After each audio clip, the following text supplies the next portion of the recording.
আসসালামু আলাইকুম ভিউয়ার্স, তো দেখতে পাচ্ছেন আমাদের খামারের সবচেয়ে বড় মুরগিটা। আমার মনে হয় এটা সবচেয়ে বড় মুরগি ছিল, প্রায় 300 গ্রামের মতো ওজন ছিল।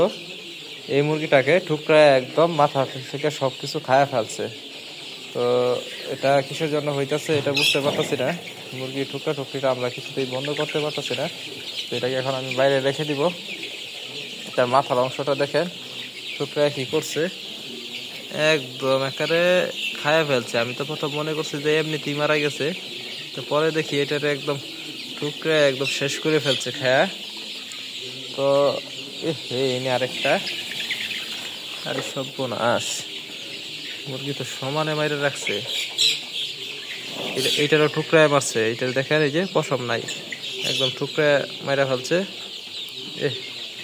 তো আমি খুব শিগগিরই আমার এখন খাদ্য পানি দিতে হবে, কারণ তা না হলে কিন্তু মুরগি আরো ক্ষতি হতে পারে। তো আমি এই ভিডিও আর বেশি লম্বা করবো না, এটা এখানে রেখে দেবো। তখন আমি খাদ্য রেডি করব, পানি রেডি করব, তারপর ভিডিও করবো ইনশাল্লাহ। তো এরকমটা দেখে আসলে ভিডিও করার মোট থাকে না। তো মুরগির অবস্থা দেখছেন কি অবস্থা করতেছে। তো এখন আমি খাদ্য দিয়ে দিব।